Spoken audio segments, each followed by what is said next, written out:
Tem a palavra sepultura. Eu gostaria de falar para vocês que esta lição, a lição número 5, é maravilhosa. É a escatologia bíblica, o que vai acontecer da vinda de Jesus Cristo em diante. Então medite nesta lição, ministrada pelo presbítero Marcos Antônio, neste final de ano de 1999, e você verá que coisa gloriosa que é a escatologia bíblica, a doutrina das últimas coisas. E você esteja preparado para o arrebatamento da igreja. Amém. Sim, meu Deus, em nome de Jesus. Pai de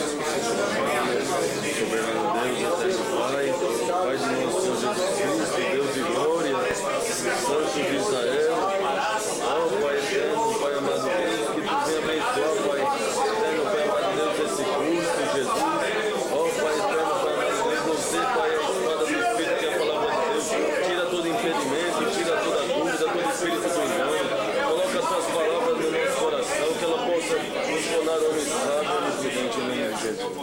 Amém. Podem sentar. Está aberta a lição número 5, certo? Que será ministrada pelo presbítero Marcos Antônio, que acaba de chegar, né? E tradicionalmente, antes eu gostaria de divulgar os livros dos irmãos bons no mercado, os livros bons, né? Por exemplo, nós temos aí o Discipulado Dinâmico. Alguns irmãos já compraram aí?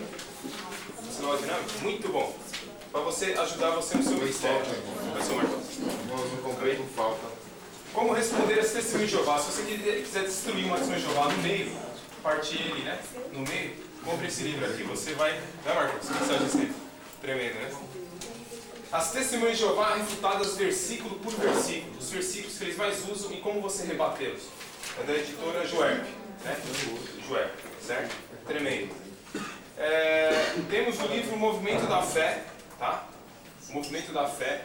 Esse livro você encontra em qualquer lugar, como os Sarzetes, tá? Da chamada meia-noite. Como rebater a confissão positiva, o movimento chamado Movimento da Fé, né?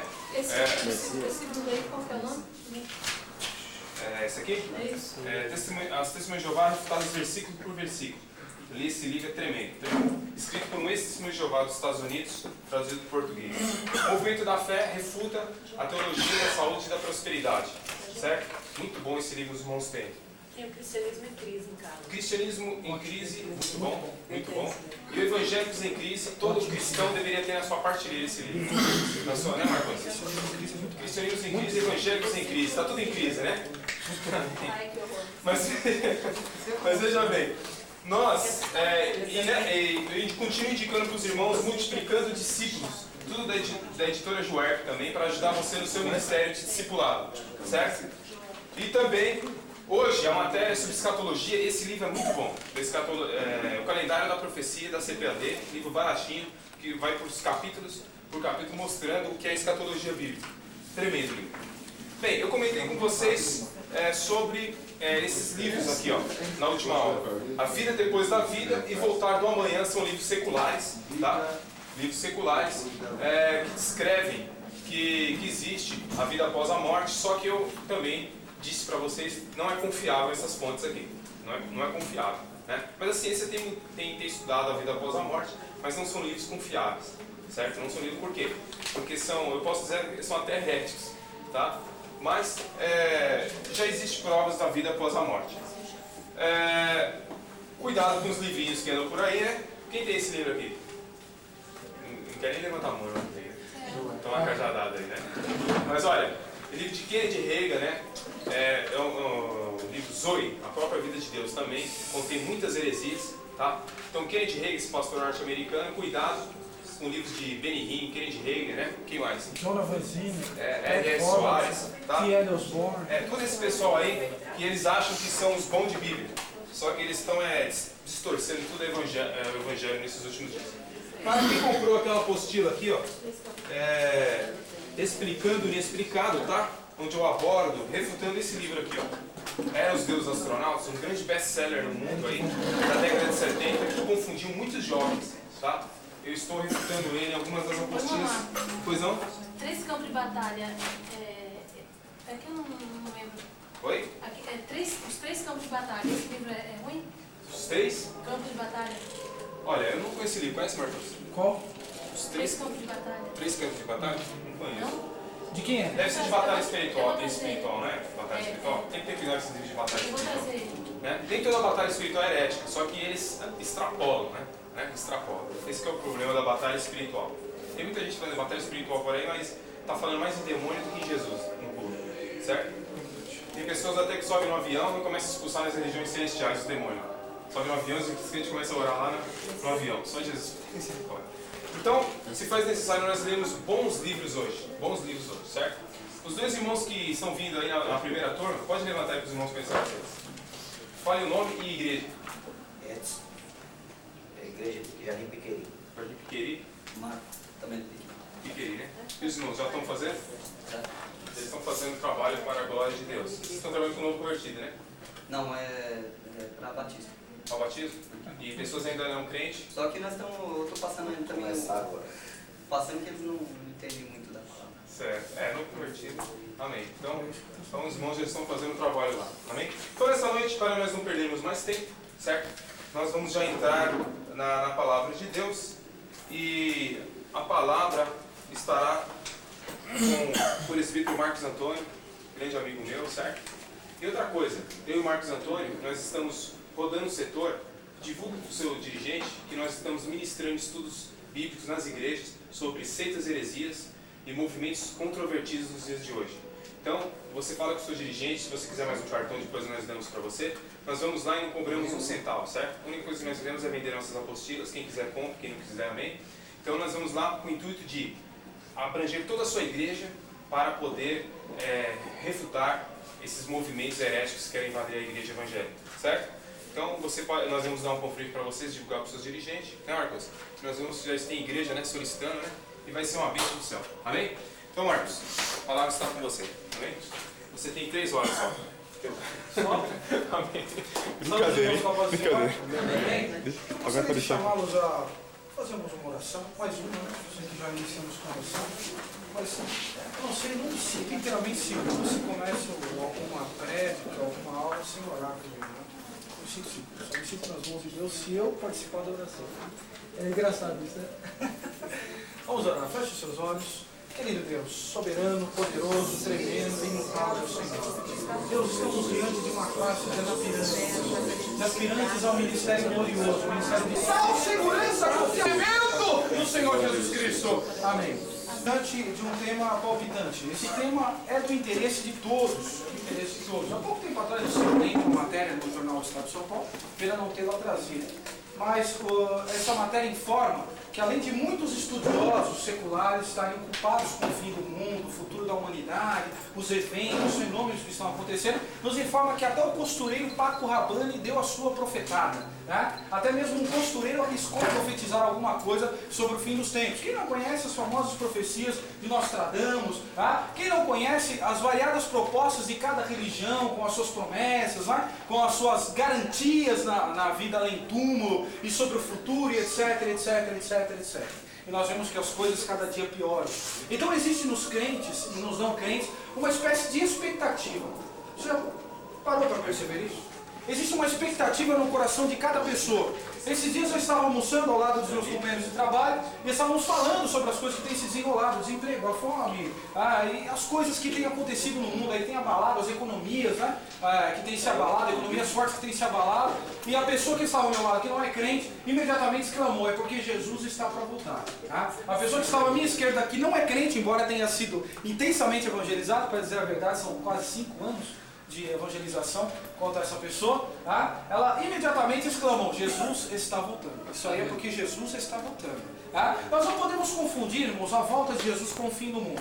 Nós não somos fatalistas. A nossa doutrina, a doutrina cristã, a doutrina bíblica, a teologia assembleiana, não é fatalista. Ou seja, ela não aponta para um fim de mundo e sai por aí pregando que o mundo vai terminar, etc, etc, etc. A coisa está para acabar, o mundo está para terminar, tudo está para se resolver. Não é bem isso. O evento que está próximo é a volta de Jesus. Mas o mundo, irmão Marcos, não vai acabar? Sim, de fato ele vai acabar. Tá? A Bíblia diz que os elementos se fundindo se consumirão. Fundindo-se se consumirão, diz lá em Pedro. Essa terra que hoje está aí está guardada como para o fogo. É o que a Bíblia diz lá em Pedro. Não há dúvida de que isso acontecerá, mas isso está bastante distante. eu quero que os irmãos entendam algumas coisas que acontecerão. Amém?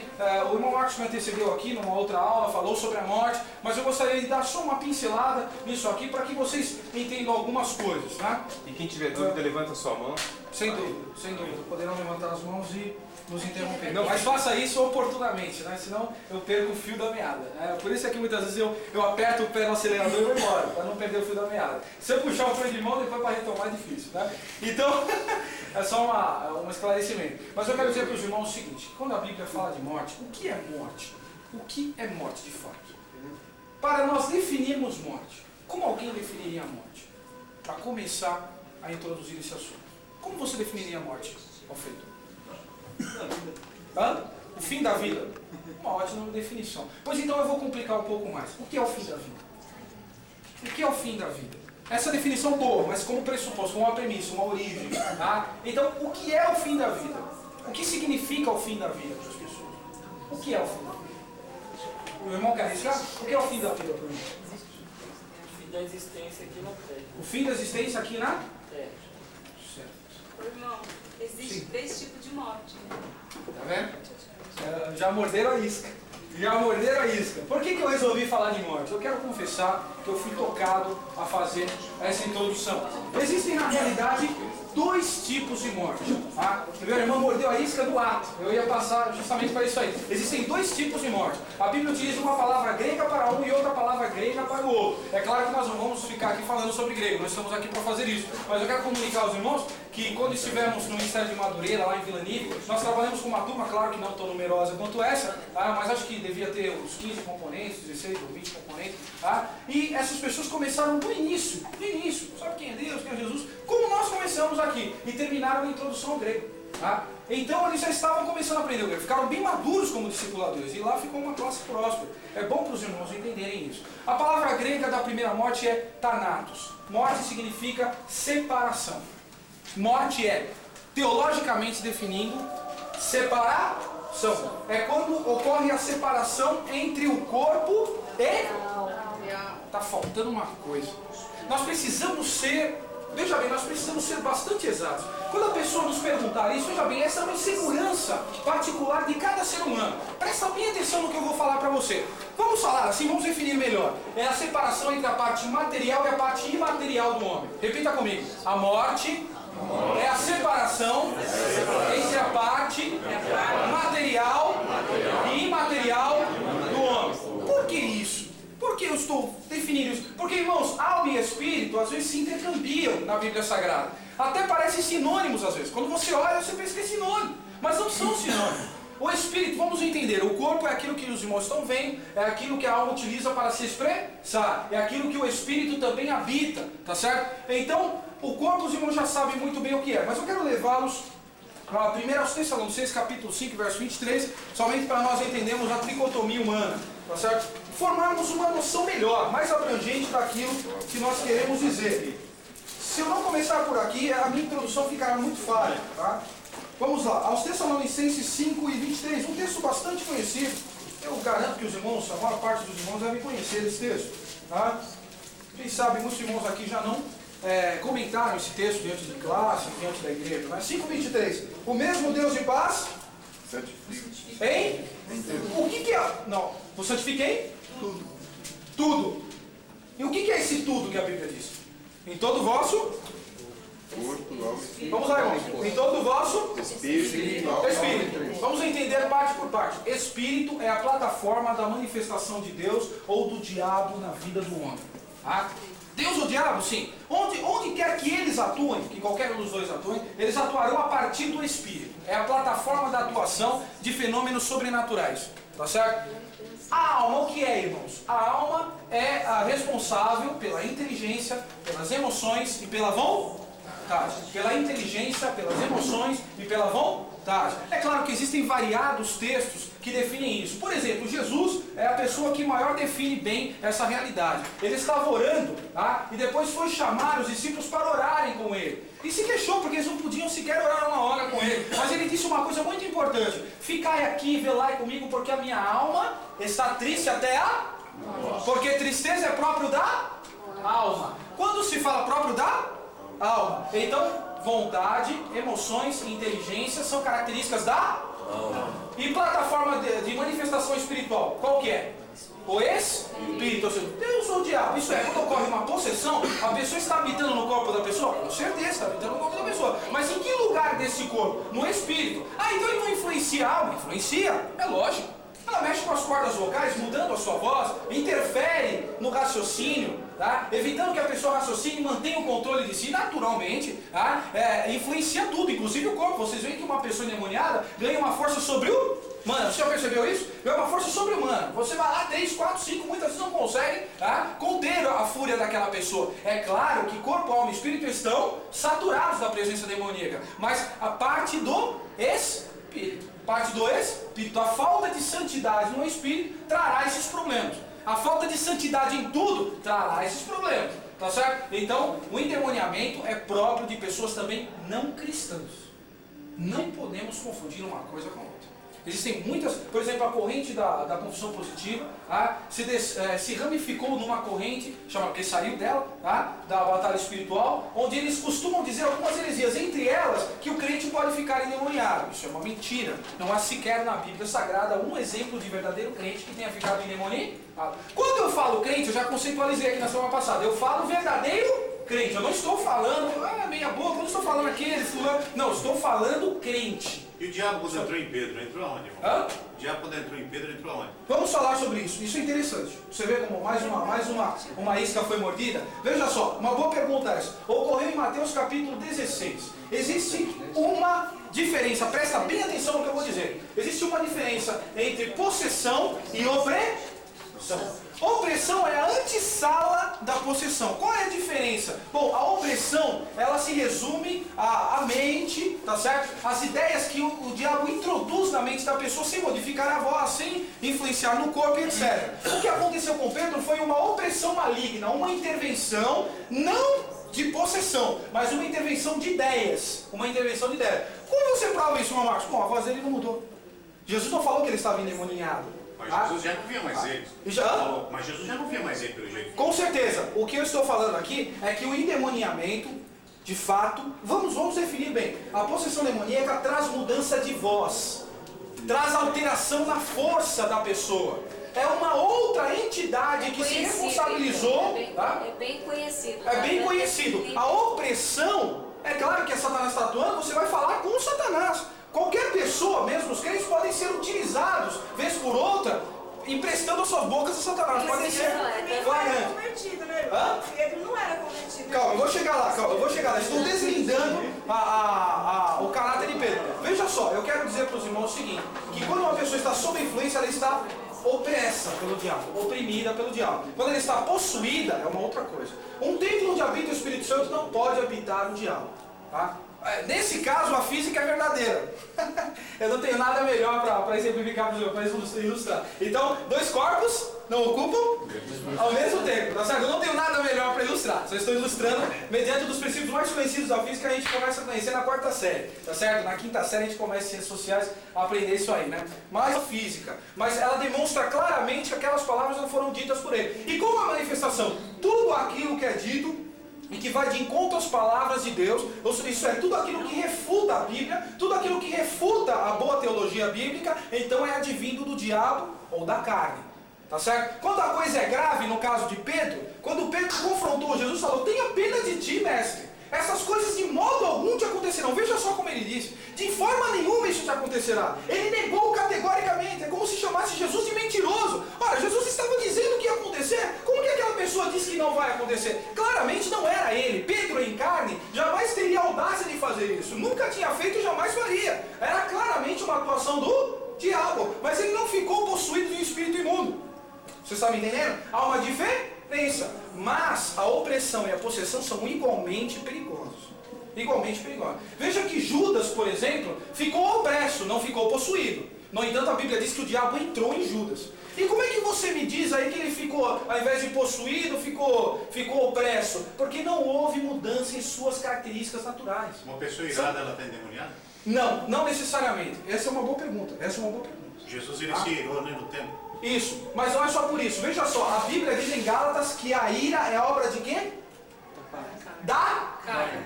Então está em nós. Agora segura o texto de Eclesiastes que eu vou... Peraí que a gente não pode abrir em todos os textos. Mas a Bíblia diz assim: cuidado para não tirar, porque a ira abriga-se no seio dos tolos. Aí, alguns versículos abaixo diz assim: um tolo expande toda a sua ira, tá? Mas um sábio encobre e a reprime. Deu para entender? Quando a pessoa é sábia, isto é, ele está sob o domínio do Espírito, então ele se ira, porém ele sabe se conter. Tá? Por isso é que o apóstolo Paulo diz: irai-vos, mas não pegueis. Por isso que isso causa tanta controvérsia na igreja. Ninguém tem, irar é pecado ou não é pecado? Paulo se manda irar. Lá em Eclesiastes, Salomão está dizendo que ira é pecado. Não é, irmãos? Todos nós... E dá lugar a ira? Aí é pecado. É a mesma coisa. Dar lugar à ira são apenas definições diferentes. Irar-se ou dar lugar à ira é a mesma coisa. Eu quero que os irmãos entendam o seguinte, tá certo? Todos nós nos iramos. Agora, veja só o que você faz com a ira. Ou você a encobre e reprime, você não sabe, ou então você a expande, tá? E a transforma em loucura. E isso pode transformar em assassinato.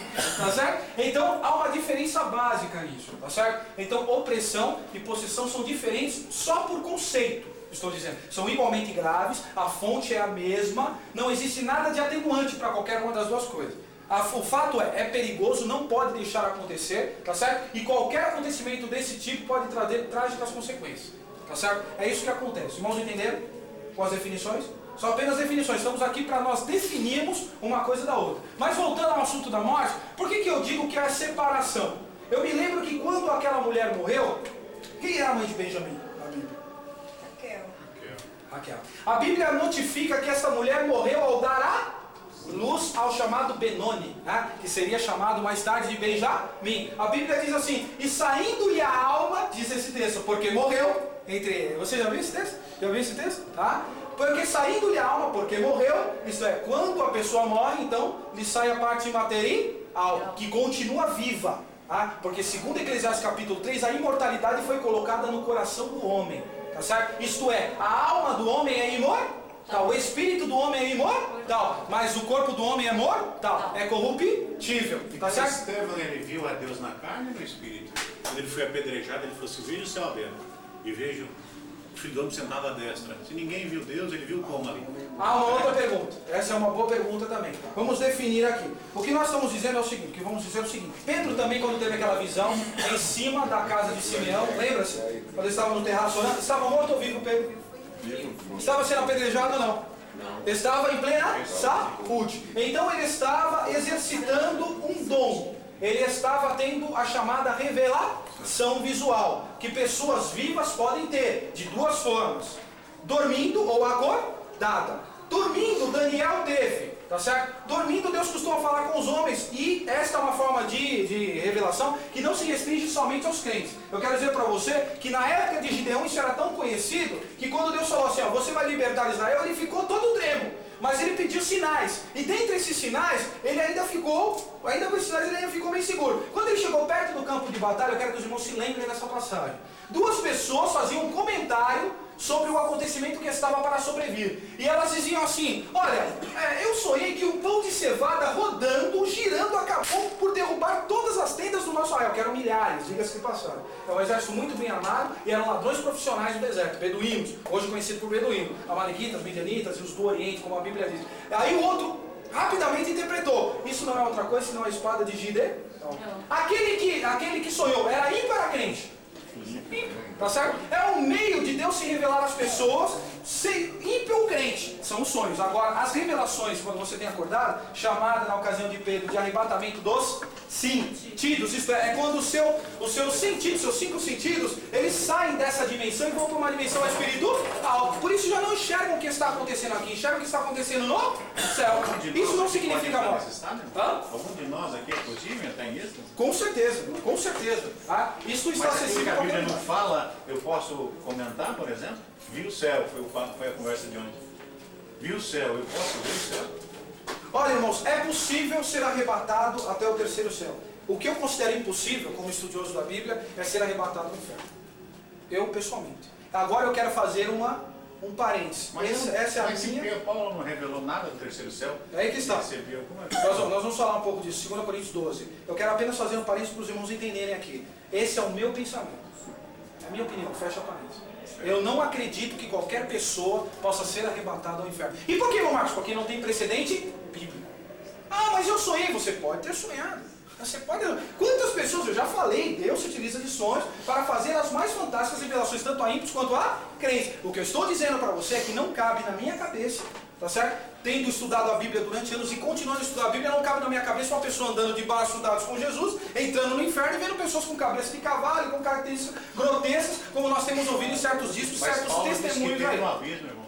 Aí, não, esse abismo não é o Sheol, aliás, não é o inferno. Abissos aí significa estar dormindo literalmente em nudez. Tanto que ele disse, eu passei um dia e uma noite no abismo. E não há registro de que o apóstolo Paulo tenha morrido e depois ressuscitado. Há apenas um registro em Atos capítulo 14, de que todos o tiveram como morto em Listra e o puxaram para a cidade. A Bíblia em nenhum momento diz que ele tenha porventura morrido e ressuscitado. A Bíblia em nenhum momento diz isso. Então, o que o apóstolo Paulo nos diz é que ele foi ao terceiro céu, ou paraíso, que é a palavra persa para o lugar para onde nós vamos ser enviados, tá certo? Eu quero dizer para você então, é que é possível a pessoa ser arrebatada, qualquer crente, não crente não, mas crente sim. Significa também paraíso? Em persa, a palavra paraíso vem do persa, significa jardim, tá certo? Eu escrevi uma apostila sobre isso.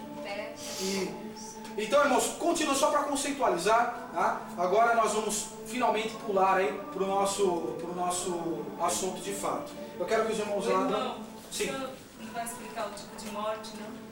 Ah, eu esqueci da segunda. Muito obrigado. Thanatos eu falei que é a morte do espírito. É a morte do espírito. Ah, mas você não disse que o espírito é imortal?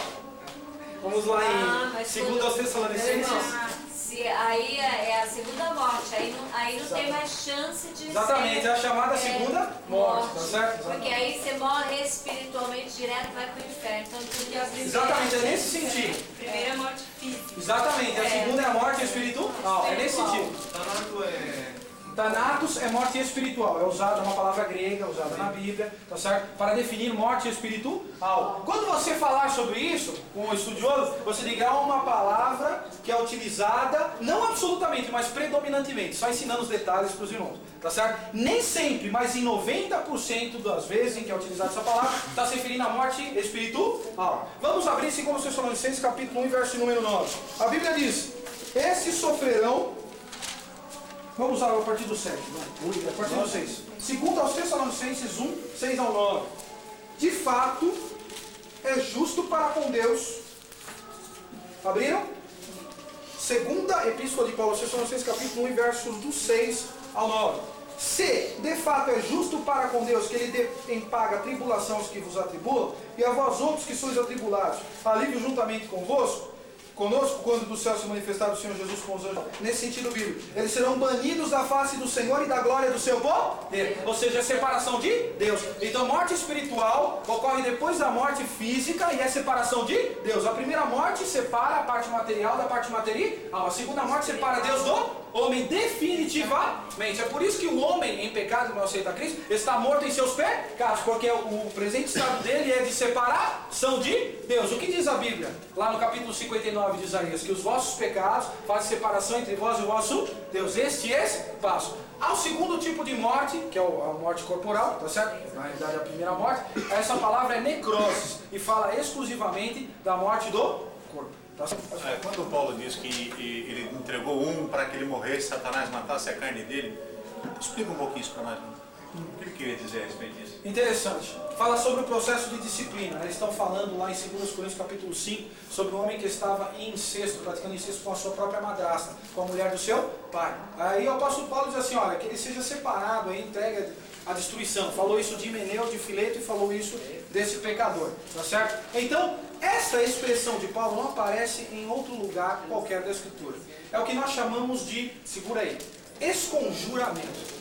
Esconjuramento. O que é isso? Tá? Se houvesse aqui um católico, tá? Eles entenderiam o que é isso. Esconjurar uma pessoa o que é esconjurar uma pessoa? Amaldiçoar. Exatamente, tá certo? É uma forma de amaldiçoar a pessoa, que seja entregue a Satanás para a destruição da sua carne, para que o espírito seja salvo no dia de Jesus. É uma forma de expressar a sua ira contra o pecado que está nascendo e ganhando terreno na igreja de Corinto. É como se ele dissesse assim, pá, que Satanás faça o que quiser da carne dele, mas que o Espírito seja salvo. Se isso fosse literal, a pessoa jamais conseguiria ser salva. Porque se Satanás fizesse realmente tudo o que quisesse da carne dele, ele jamais teria o Espírito salvo, tá certo? Então uma força de expressão, chamado esconjuramento, uma forma de amaldiçoar sobre os de Creta, que são de ventre preguiçoso. Ele está citando uma obra de um poeta da época. O apóstolo Paulo era eclético, ou seja, ele tinha uma bagagem cultural muito ampla. Então ele se servia de conhecimentos seculares, assim como se servia de conhecimentos religiosos. Ele não tinha limites, ele não era bitolado somente nas coisas sagradas.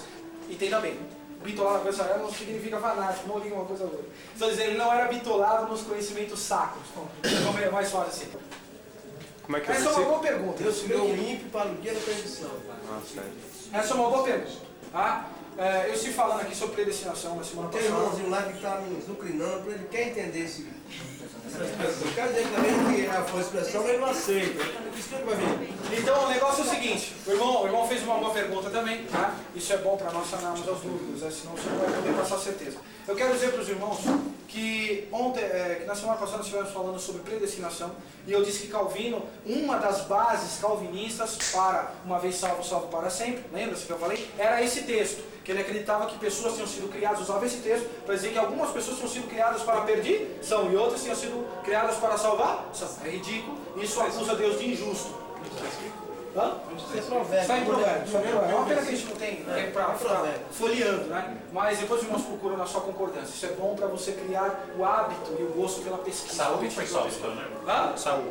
Olha, Saúl, tá vendo? É uma coisa, lembra quando eu falei aqui para os irmãos que nenhum verdadeiro crente podia ficar endemoniado? Eu estava pensando nesse cabo, mas eu acabei esquecendo de falar para os irmãos. O negócio é o seguinte, Saúl não havia deixado de ser há muito tempo um verdadeiro crente. E esse sim, realmente ficou possuído. Esse ficou possuído, de fato. Tá certo? Lembre-se que ele pegou numa lança 2 vezes para atacar Davi. Por 8 anos perseguiu Davi dentro de cavernas, pelos bosques, pelas matas, pelos desertos. Ele agiu dentro de uma força negativa, né? Exatamente. Ele teve ação, né? Exatamente. Então a força de expressão quer dizer apenas que Deus criou tanto bons quanto maus, sem ser necessariamente culpado pela conduta de um ou de outro. Ele apenas criou tanto o bandido que assalta, é uma criação de Deus, uma criatura de Deus, como aquele que trabalha de sol a sol, diuturnamente para ganhar o seu pão. É por isso que ele diz, até o ímpio foi criado, inclusive para o dia da perdição, isto é, naquele dia haverão pessoas que se perderão. E sim, daí.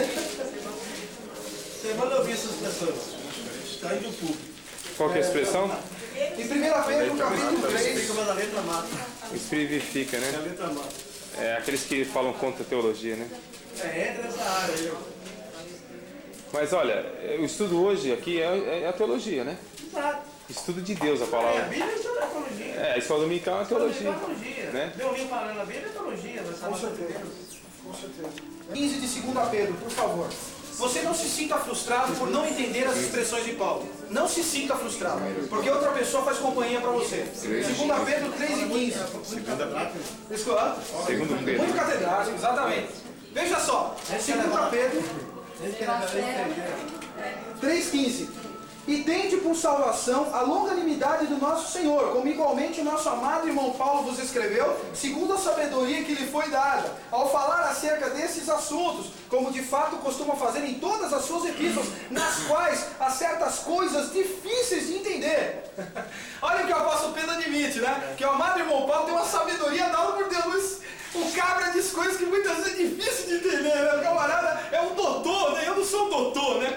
Com acento circunflexo no olho, é um doutor, né? Um doutor. A Bíblia continua. Ele reconheceu que ele estava num nível teológico inferior de Paulo, exaltou o conhecimento que Deus dava a Paulo, e não Paulo, mas o conhecimento que Deus deu a Paulo, e mais, colocou a nível de igualdade, em pé de igualdade, os escritos de Paulo com relação às outras escritas. Então vamos lá. A letra mata, mas o Espírito vivifica, é uma figura de linguagem para a lei. A letra mata, isto é, a lei veio para prometer a morte para o homem que peca, porque o homem que fizer essas coisas, por elas viver, não, mas se não fizer, é o que está escrito lá em Deuteronômio capítulo 28. Exatamente, a letra significa lei, mas o Espírito vivifica, isto é, o Espírito que veio por intermédio da graça, então, o privilégio. Vou fazer uma paráfrase aqui, um comentário bom, né? Vou dizer para você o que ele quer dizer, mas o Espírito que nós recebemos, o Espírito Santo, tá certo? Graças à abertura da porta da graça, por causa da vinda de Jesus Cristo, tá certo? Este vivifica a palavra. Despertar de uns 15 anos para cá, nós viemos despertar. Antes disso, olha, estudar a Bíblia era pecado. Os pastores mais antigos já disseram para mim que no tempo deles, estudar a Bíblia, falar de estudar a Bíblia era pecado. Se falasse a palavra teologia, no público, não, teologia não, teologia da carne, eles diziam o seguinte, teologia da carne, do Espírito mesmo é aquilo que você abre a boca e vem na hora para falar. Só isso que é do Espírito, né?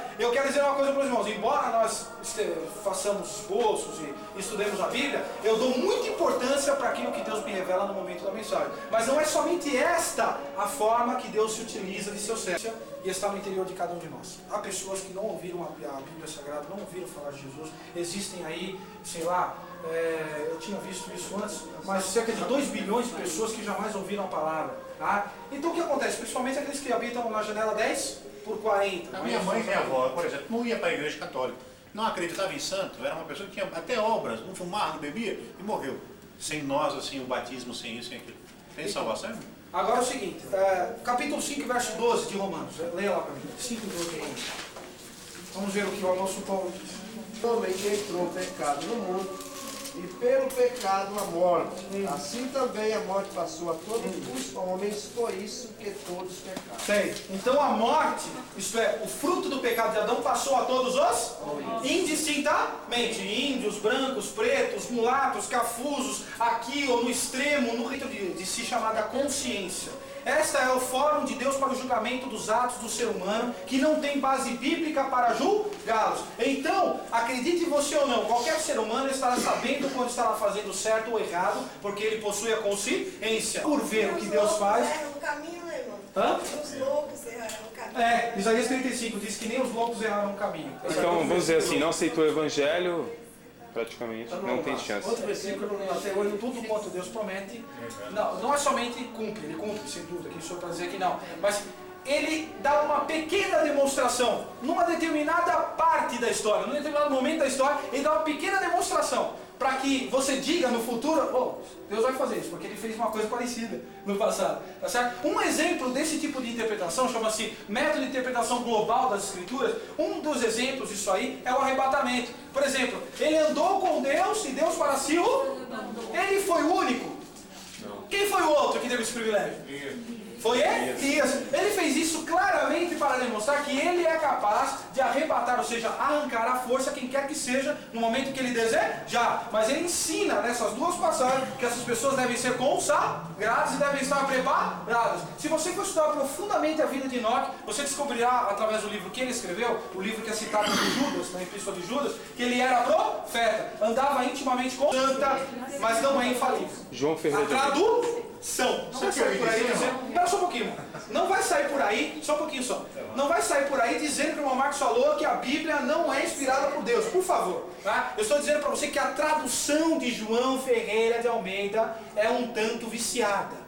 O que você quer dizer com isso? Tá? Eu quero dizer que em 1888 ele fazia parte da Igreja Reformada Holandesa, uma antecessora da atual Igreja Presbiteriana. Então, os presbiterianos, como é que batizam? Como batizam os presbiterianos? Alguém sabe aqui?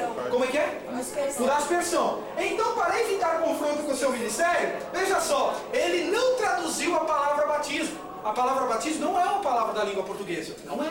Ele deveria traduzir a palavra baptismo, baptiza, que são as conjugações corretas, por mergulhar, pelo verbo mergulhar. Ele deveria, então, Jesus foi mergulhado, então fulano foi mergulhado. É mergulhar a palavra, não é batizar, tá certo? Isso trouxe até os nossos dias uma controvérsia calorosa. Até pouco tempo atrás, presbiterianos e pentecostais não se chocaram, não se encontravam sem se chocar com isso, tá certo? Tudo porque ele traduziu de uma forma consciente, voluntária, de uma forma errada, só para não perder a sua boquinha na igreja reformada. Então, quando eu falo sou batizado por aspersão, na verdade, essa pomposa frase quer dizer eu mergulhei em pinguinhos. A não ser que eu seja uma bactéria, né? Eu nunca serei capaz de fazer tal proeza, tá certo? Não, a fita. Sobre algumas coisas aqui. Porque o mesmo Senhor, porém, irmãos, que sejais ignorantes acerca dos que já dormem. Parado um pouquinho, nós vamos comentar versículo a versículo que o irmão for lendo. Capítulo 4, verso 13 de 1ª Epístola de Paulo aos Tessalonicenses. Tá certo? 4:13 de Tessalonicenses. O intuito aí é abordarmos a vida de Cristo. Veja só, o apóstolo Paulo começa, como o irmão acabou de ler no versículo 3, não quero, irmãos, que sejais ignorantes como os demais, ou seja, que não tenham desconhecimento. Nós costumamos dizer que uma pessoa ignorante é uma pessoa explosiva, estourada. Ignorante, literalmente, é aquele que não tem conhecimento, tá certo? Não quero que vocês sofram por desconhecimento com relação àqueles que morreram. Ou seja, vocês são crentes, merecem ter o conhecimento total do que acontece com aqueles que morreram. 14 agora. 4:14, pode ler. Porque se cremos que Jesus morreu e ressuscitou, assim também aos que em Jesus dormem, Deus os tornará a trazer com ele. Em sua companhia, está aqui, interessante. Pois se cremos que Jesus, veja só como Paulo introduz com cuidado o texto. Se nós cremos, olha só, se nós cremos que Jesus morreu e ressuscitou, assim também Deus, mediante Jesus, trará em sua companhia os que dormem. Tá certo? Veja só como o apóstolo Paulo tem um cuidado de falar assim, olha, vocês não creem na ressurreição de Jesus? Cremos. Então vocês têm que crer que o que aconteceu com ele vai acontecer conosco. Ele começa assim. Daí o próximo. Dizemos-vos, pois, isto pela palavra do Senhor, que nós, os que ficarmos vivos para a vinda do Senhor, não precederemos os que dormem. Amém. Veja só, como nós vamos continuar, não se desfaça desse texto. A Bíblia diz, ora, vos declaramos por palavra do Senhor. Isso é, o que eu vou dizer agora é inspirado. O que eu estou dizendo agora para você é inspirado. Isso, nós, os vivos que ficamos até a vinda do Senhor, a vinda do Senhor, a parousia, ou a epifanéia, em grego, a epifanéia é a manifestação. Parousia é a visita de um príncipe, tá certo? É a chegada de um príncipe, estamos esperando a chegada de um príncipe, o príncipe da paz, Jesus Cristo, tá certo? A vinda do Senhor se divide em 3 etapas, tá? São 2 fases, tá certo? Por que 3 etapas? Porque ele já veio uma vez. Agora tem a segunda vinda, que se divide em 2 etapas. A primeira etapa será o arrebatamento. O arrebatamento, é bom você pegar no dicionário, significa raptar, arrancar a força. Nesta vez ele virá somente até as nuvens. Leia o próximo para você ver. Porque o mesmo Senhor descerá do céu com alívio e com voz de arcanjo e com trombeta de Deus, e os que morreram em Cristo ressuscitarão primeiro. Repetindo, a primeira fase da segunda vinda de Cristo é quando acontecerá o arrebatamento. É a ocasião em que ele virá somente até as nuvens. Ele virá só até as nuvens. Nós é que iremos ao encontro dele. Na segunda fase, veja bem, a primeira fase, vamos traçar aí algumas. Primeira fase, vem até as nuvens. Segunda fase, vem com as nuvens. Entendeu? Primeira fase, vem até as. Segunda fase, vem com as nuvens. A primeira fase é furtiva, isto é, as escondidas. Ninguém verá ele a não ser os crentes que ao seu encontro irão. Amém? A segunda, todo olho verá. Veja só o contraste com Apocalipse 1:7. Veja só o contraste com Apocalipse. Guarda esse texto, nós não acabamos esse texto. As nuvens, é a igreja que vai descer junto com ele? Não. Nuvens é uma espécie de forma de expressão para falar da glória que Jesus trará consigo na volta. Sim, eu vou chegar lá, irmão. Vou chegar lá. Primeira, aliás, Apocalipse 1:7. Leia para mim, por gentileza. Até os mesmos que o transpassaram e todas as tribos da terra se lamentarão sobre ele, sim. Amém. Viu? Todo mundo o verá na segunda fase. Por que todo mundo verá na segunda fase? A primeira fase nós iremos ao encontro dele, porque vai ser furtivo. A segunda vai ser evidente. Tá certo? Pera só um pouquinho. Eu estou no meio de uma fluência aqui. Já dou oportunidade para a irmã. A Bíblia diz, tá, que ele então virá até as nuvens na primeira. Na segunda ele virá com as nuvens. Por que todo olho verá? Abre em Zacarias 14. Pode falar, irmão. Pode perguntar para o senhor. Que é até o transpassado. Os transpassados, isto é, estão se referindo à raça judaica. Todo olho verá, inclusive aqueles que os transpassaram, isto é, até a raça judaica. Capítulo 14.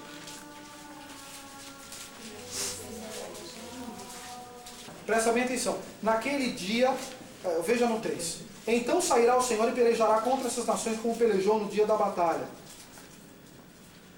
Melhor ler a partir do versículo 1 para os irmãos entenderem melhor. De Jerusalém e tentando acabar com os judeus. Nesta hora o Senhor Jesus despontará do céu. Acontecerá o que diz o versículo 13. Então sairá o Senhor e pelejará contra essas nações como pelejou no dia da batalha. batalha, naquele dia, olha só como todo olho verá, tá? Porque o anticristo está escrito em Apocalipse aqui. Isso aqui é uma ponte hermenêutica com o Apocalipse, tá certo? Que o inimigo e os seus confederados cercarão a cidade santa, e no meio do fogo da batalha virá o Senhor Jesus na segunda fase da segunda vinda. E a Bíblia diz em Apocalipse que o anticristo é tão audacioso que ele se voltará contra o Jesus que está vindo do céu e vai marchar contra ele. Ele sabe que não pode com ele, mas vai marchar contra ele. Naquela hora, Jesus vem para salvar os judeus, tá certo? Salvar não é salvação, não é? Eu estou falando, é livrar a pele dos judeus, tá? Deixa eu falar assim para os judeus, livrar a pele dos judeus, tá certo? Ele vem porque parte dos judeus já terá sido morta, e o remanescente estará lá. E como que ele fará?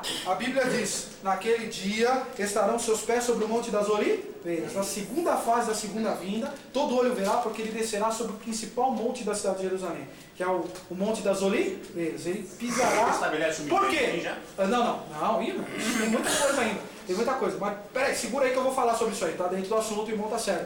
Agora, ele vai pisar no Monte das Oliveiras e ele vai se fender, é o que está escrito aqui. Vamos continuar a ler. Vamos lá, presta bem atenção, está de fronte de Jerusalém para o Oriente. O Monte das Oliveiras será fendido pelo meio, para o Oriente e para o Ocidente. Haverá um vale muito grande. Metade do monte se apartará para o norte e outra metade para o sul. Aí Deus está falando para os judeus, fugireis para o vale dos meus montes, porque o vale dos montes chegará até Azal. Sim, fugireis como fugistes do terremoto nos dias de Uzias, rei de Judá. Então virá o Senhor meu Deus e todos os santos com ele.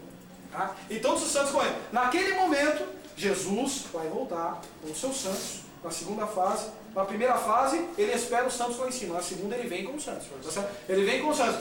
O anticristo vem... Não, ainda não é o julgamento. Ainda não é o julgamento, tá certo? Ele vem para matar mesmo os confederados do anticristo, inclusive o próprio anticristo, dar cabo da vida do anticristo. Tá certo? O que acontece? Ele salva os judeus, e quando o monte se abre, ele forma um vale. É isso que a Bíblia está dizendo. Fugirei pelos montes dos meus olhos, é que vai ficar um buraco, não vai? Vai formar um vale. Isso é a porta de escape. Os judeus vão sair de Jerusalém porque fica 1 quilômetro, tá? Entre Jerusalém e o Monte das Oliveiras. Irmão, corpo glorificado não tem corpo glorificado. Não tem corpo glorificado, não. Calma. Vamos lá. Não tem, isso aí é a segunda fase. Tá vendo tudo isso aí, né? Todo mundo está vendo isso. Todo mundo está vendo. Eu duvido que até os noticiários não vão cobrir isso. Todo mundo. A Bíblia diz que todo olho verá. Então a internet hoje transforma o mundo numa grande aldeia global, como diz a nova era, tá certo? A internet, a televisão, o DVD, etc, etc e tal. Então é o seguinte, irmão, nessa hora o monte vai se abrir, o povo vai correr para se proteger, o anticristo será morto com a besta e serão lançados no lago de fogo, e os seus confederados serão mortos. Aí ele vai pegar Satanás, só um instantinho, ele vai pegar Satanás e vai prender. É o que está escrito lá no capítulo 21 de Apocalipse. Prendeu Satanás, vai virar aí então o milênio. Mas Daniel, exatamente. Mas Daniel diz que há 75 dias entre o término da grande tribulação, isto é, os últimos 3 anos e meio, tá certo? E o início do milênio. Nesses 75 dias, pouco se sabe o que vai acontecer, mas uma coisa é certa, o nego vai estar arrastando o corpo a dar com pau, tá certo? A terra vai ficar entapetada de corpos, tá certo? Isso está na Bíblia, né? A coisa está na Bíblia. Inclusive, Deus vai chamar as aves do céu para se banquetearem com a carne dos confederados do anticristo. Esse vai ser o triste fim. Agora, voltando ao arrebatamento, tá certo? Quando você viva ou morto, você está lá esperando Jesus. Jesus vem, tá? Então você subirá depois dos mortos, se você estiver vivo. Mas ambos terão seus corpos glorificados. Qual será a ordem? Está escrito lá em 1 Coríntios capítulo 15. Primeiro serão glorificados os mortos, porque eles afinal de contas morreram. Tá? Pode falar, meu senhor.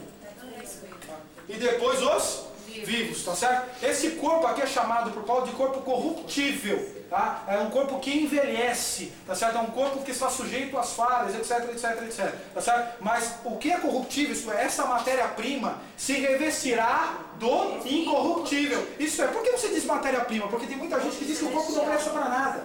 Tem muita gente que diz que o corpo não presta para nada. Isso é gnosticismo. Isso é heresia, tá certo? O corpo presta sim, porque o Espírito Santo habita dentro do seu. Outra coisa também, esse corpo será usado como matéria-prima para a transformação. É por isso que lá em Romanos 8,18 diz: as aflições do tempo presente não hão de se comparar com a glória que em nós há de ser revelada. Então, com o corpo glorificado, nós poderemos então subir ao encontro de Jesus. Por quê? Porque a carne e o sangue não podem dar o reino de Deus.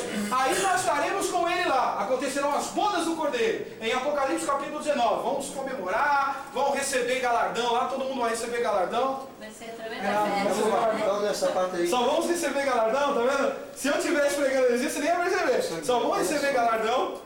Só esse irmão, já vou abrir. Tá? É que isso aqui é delicado. Nessa hora não receberemos galardão. Por quê? Porque seria injusto, tá, que nós recebêssemos e outros não. Não seria? Você faria isso? Então Deus muito menos. Sabe o que acontece? É o seguinte, aqui existem outras pessoas que serão salvas na grande tribulação. E essas também receberão galardão. Vai esperar. Tá certo? Exatamente, vai esperar os 7 anos. Depois dos 7 anos, aí sim, aí acontecerá a entrega, que está escrito lá em Coríntios capítulo 3, onde as obras serão provadas. Se for de ferro, queima. Se for de madeira, queima. Mas se for de ouro e de prata, permanece, tá certo? Ou seja, note bem o que o apóstolo Paulo quer dizer com isso, tá certo? Tem muitas obras que são grandiosas, grandiloquentes, sublimes, excelentes. Todo mundo olha e fala, esse é um grande homem de Deus. Mas que na eternidade não terão muito valor, porque foi feito muitas vezes para a glória do homem. Muitas vezes foi feito para dar atividade, um investimento, para um retorno de investimento, tá certo? E muitos outros empreendimentos que o homem tem, muitas outras intenções que ele tem por trás daquilo que parece ser santo. Por outro lado, uma pessoa que está sentada no fundo da igreja, eu sempre digo isso, sempre que dou esse tipo de aula, tá? Uma pessoa que está sentada no fundo da igreja, cujas obras são desconhecidas para a maioria das pessoas, podem receber um galardão maior do que um evangelista mundial, tá certo? Depende da intenção. O fogo provará cada obra. Todos serão salvos, todos os que estarão aí serão salvos pelo fogo, tá certo? Mas os galardões é que não serão ofertados àqueles que não fizerem tudo para a glória de Deus. O que acontecerá? Esses galardões são coroas, cujos nomes se espalham no Novo Testamento, como coroa da justiça, coroa incorruptível, coroa da glória, tá certo? O apóstolo Paulo diz assim, combati o bom combate, acabei a carreira e guardei a fé. Desde agora, a coroa da justiça me está guardada. Ele não diz, eu vou receber quando chegar lá. Não, ela me está guardada, porque ele também estava esperando. Por que ele pode receber? Não? É uma festa só que a gente vai ver. É isso, irmão, Não entendi.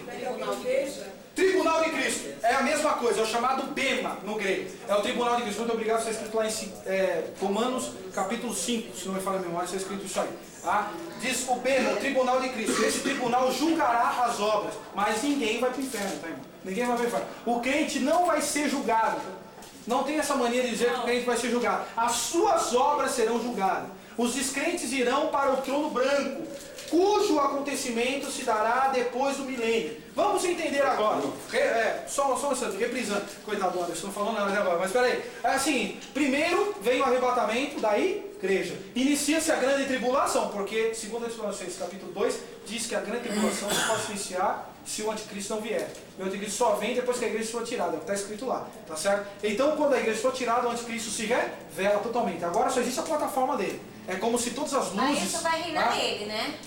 Calma, estou progredindo aqui. Então agora a plataforma está pronta. O anticristo chega e com a ausência da igreja ele impera, tá certo? Com a sua inteligência, com a sua sagacidade, com a tecnologia que estará aos seus pés, com as religiões que estarão aos seus pés, encarnando o conceito de Messias para os judeus, que os judeus acharão que ele é o Messias. E durante 3 anos e meio haverá paz absoluta, está escrito em Tessalonicenses 5:4, haverá paz absoluta, e a Bíblia diz, quando disserem a paz e segurança, eis que lhe sobrevirá repentina destruição, como aquelas dores de parto, aquela mulher que está grávida, tá certo? Exatamente, tá vendo? Já aclareou. Então o que acontece? E eu ficava, mas por quê, né? Sobre os 2 anjos que vai vir para pregar o evangelho. Calma, isso aí é outra coisa. 2 anjos não, 2 pessoas. Depois do arrebatamento desviado, não tem mais chance nenhuma. Aí é que está. Eu disse que durante a grande tribulação haverá salvação.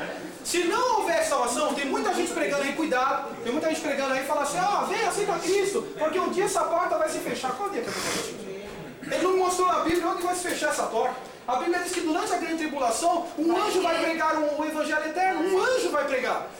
E a Bíblia diz no capítulos, exatamente, capítulos 7 e 14, dizem categoricamente que muitos salvos virão da grande tribulação e entrarão com palmas nos céus. A palma é símbolo de vitória, tá certo? Então eles vieram de grande tribulação. Então haverá salvação de desviados que queiram tomá-la durante a grande tribulação. Só que será extremamente difícil, porque o anticristo conhecerá cada canto em que você estará. Porque hoje já existe nos Estados Unidos um eficiente sistema de rastreamento da vida de cada cidadão. E o FBI, o Federal Bureau of Investigation, tá certo? Que é a Polícia Federal dos Estados Unidos, só que muito mais aprimorada do que a nossa aqui, tá certo? Tenha toda a sua vida através do seu seguro social. Se você quer saber um pouco disso, eu vou falar para você assistir um filme secular.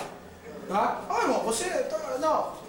Assista, você vai ver o que é o poder da informática. Você vai ver o que o anticristo vai ter nas suas mãos. Chama-se inimigo do Estado. Inimigo do Estado. O sistema é brincadeira que o inimigo vai ter nas suas mãos. Através do seguro social, sabe-se quem é o cidadão, os seus movimentos financeiros, por onde ele anda, quais são suas amizades, o celular também é rastreado, ele sabe, não adianta, não vai ter onde escapar. Então, quem decidir deixar para a grande tribulação vai se arrepender, porque ele vai matar crentes e judeus. E vai matar sem dó, e ele saberá onde você está em cada minuto da sua vida. Não se esqueça, haverá tecnologia avançadíssima aos seus pés. E o mundo todo estará à sua volta, porque ele terá paz com todo o mundo. Será tirado, o pessoal não vai ter acesso. Olha, a Bíblia não diz isso, que a Bíblia será tirada, tá certo? Aliás, eu comigo creio que a Bíblia continuará sendo pregada e haverá relativa liberdade religiosa.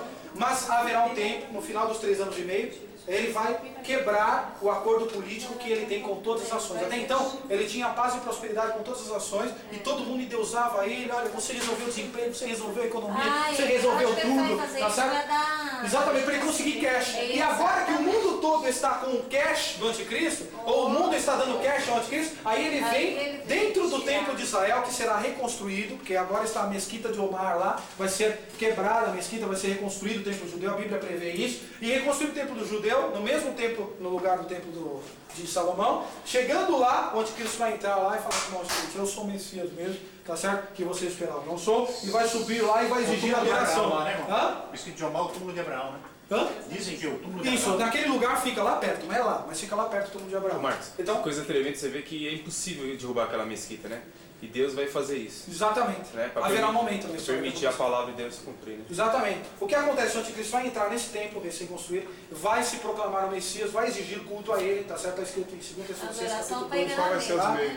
Para enganar mesmo. Para enganar. O que acontece? Os judeus que não divinizam homem algum, os judeus que aprenderam desde o cativeiro a não idolatrar nada e nem ninguém, vão falar, esse não é o Messias, porque ele está exigindo adoração. O outro lá já dizia que era Deus, e nós não quisermos ele, esse aí então está dizendo que é Deus, não é o Messias. Aí eles se levantam contra ele. Aí o anticristo fala, então vou esmagar vocês. E com todo mundo a favor do anticristo, ele vai chegar ao cúmulo de sitiar a cidade santa e vai acontecer tudo aquilo. Mas isso aí não é no fim dos 3 anos e meio? Dos primeiros 3 anos e meio? Isso aí não é no fim dos primeiros 3 anos e meio? O que é no fim dos 3 anos e meio? Essa ação do anticristo? A ação do anticristo no fim dos 3 anos e meio. Do primeiro 3 anos e meio. Qual vai ser o meio de na metade. São 7 anos. Na metade. São 7 anos. Na metade. Peraí, irmãos, peraí. Senão vocês vão se confundir. São 7 anos. Tá? Depois que terminar os 3 primeiros anos e meio, terminam assim. O anticristo fala assim para os judeus. Tá? Fala assim para os judeus. Agora já foi. Fala assim para os judeus. Ó, eu sou o Messias, meu de você. Aí, quando acontecer isso, aí os 3 anos e meio já se passaram. Agora é a segunda parte. Essa segunda parte é chamada classicamente de a grande tribulação. Eu quero dizer para os irmãos que na teologia há 3 ramos com relação a isso, de pensamento teológico. Com cuidado para não confundir a sua cabeça. Nós somos pré-tribulacionistas. Cremos que a Bíblia, que a igreja será arrebatada antes do arrebatamento. Tá certo? Existem os mid-tribulacionistas, que acreditam significa meio. Aqueles que acreditam que a igreja vai ser arrebatada no meio da grande tribulação. E existem os pós-tribulacionistas, aqueles que acreditam que a igreja passará pela grande tribulação e só depois será arrebatada. Tá certo? Entendeu? Como teólogo. Hã? Que você como teólogo? Eu sou pré-tribulacionista.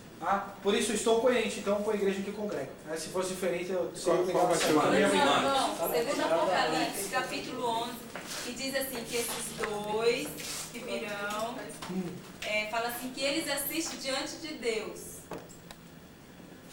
Abra lá sua Bíblia. Em Apocalipse, capítulo de número 1. Irmão, maior rigor, menor rigor. O que é isso? Castigo pior que o outro? A que passagem o irmão está se referindo? Deixa eu te perguntar. E 1000 anos com Cristo? Agora no milênio. O milênio vai acontecer depois que ele derrotar o anticristo. Depois de derrotar o anticristo, ele vai prender o diabo. Só um instantinho. Depois que ele prender o diabo, aí serão 1000 anos em paz. Aí aconteceu mesmo. Pode falar, irmão. Pode falar, quer mais falar? As duas testemunhas, a Bíblia diz assim, que assiste diante, que são aqueles dois que assistem diante de Deus, que virão. Não. Aqui na passagem de Apocalipse 11 não está escrito que essas pessoas assistam diante de Deus. Aí, Não, é Apocalipse, capítulo 11. não, tá aqui, mas falam que assiste diante de Deus, que são essas que assistem diante de Deus. Segundo eu procurei referência, mas só que eu não vou falar. Veja só, irmã. Quem assiste diante de Deus? Que tipo de... Não podemos criar Na controvérsia. verdade, está escrito na Bíblia. Onde está? Está escrito que assiste diante de Deus. Onde está? Porque assim, eu anotei no papel em casa. Mas... Depois Não, é tão sério isso aí. Não tem Tem uma problema. igreja lá em Guarulhos que tem Zacarias. 2 homens que ficam no púlpito com o saco nas costas Tem Zacarias. e diz que é Moisés e Elias. É tremendo. É uma igreja lá, uma seita. Sinos de Belém. Eles dizem que são Moisés e Elias que chegam assim. Agora, deixa eu falar uma coisa para os irmãos. Quem que assiste diante de Deus? Vamos acabar com essa controvérsia. Quem que assiste diante de Deus? Quem é que chegou para Maria e disse assim, eu assisto diante de Deus? Gabriel e Miguel. Ou seja, somente anjos, veja bem, a Bíblia tem que ser clara. Somente anjos é que assistem diante de Deus, tá certo? Essas duas testemunhas são homens de carne e osso. Vamos ver Eu aqui. acho que vai ser Moisés. Não vai ser É Moisés. fácil concluir que são Moisés e Elias, porque os milagres identificados com eles são milagres que Moisés e Elias fizeram. Darei as minhas duas testemunhas que profetizem por 1260 dias vestidas de pano de saco. Isto é, nos últimos 3 anos e meio últimos, isto é, grande tribulação. Por que 1260 dias? Porque esse é um ano lunar. O ano dos judeus é de 360 dias, não 365 dias. O nosso ano é ano solar. O ano deles é ano lunar. Cuidado para não confundir. São estas as duas oliveiras e os 2 candeeiros que se acham em pé diante do Senhor da terra. Esta passagem cita uma passagem de Zacarias. Cita uma passagem de Zacarias. Porque lá, figurativamente falando, o homem é a oliveira. Os 2 homens são oliveiras e os 2 candeeiros que se acham em pé diante do Senhor da terra. Assistir diante do Senhor aqui não é o mesmo que se diz de Gabriel. Estar diante da presença gloriosa de Deus. Mas estar na presença de Deus, isto é, pessoas consagradas, como eu e você. Tá certo? Como eu e você. É isso. E ele está se referindo realmente a uma passagem de Zacarias, mas não quer ensinar que essas pessoas sejam anjos em nenhum lugar. Está escrito que são anjos. Se alguém pretende causar-lhes dano, sai fogo da sua boca e devora os inimigos. Sim, se alguém pretender causar-lhes dano, certamente deve morrer. Elas têm autoridade para fechar o céu, e Elias era homem e tinha essa autoridade, para que não chova durante os dias em que profetizarem. Tem autoridade também sobre as águas para convertê-las em sangue. Aliás, não é somente Elias. Samuel também tinha esse poder. Samuel orou no capítulo 12 e a chuva caiu. Tá? Em plena, fora de estação. Mas quem viu o céu abrindo foi Elias que viu o céu abrindo. Também.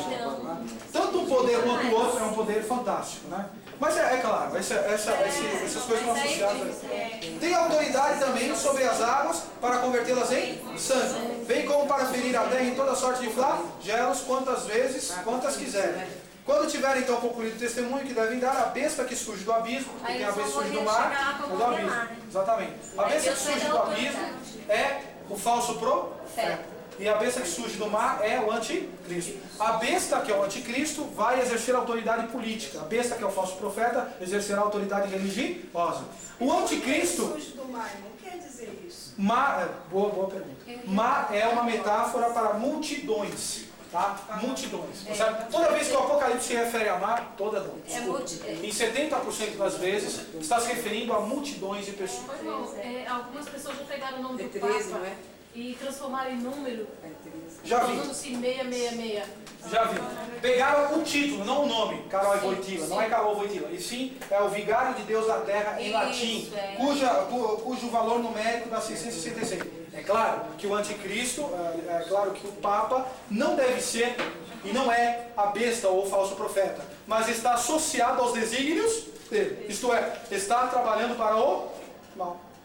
Lamentavelmente. Assim como o nome de Adolf Hitler também somado dá 666, os valores numéricos. E o nome de muitas outras pessoas também dá 666. É perigoso você fazer a conta do seu nome e dar 666. Bill Gates também.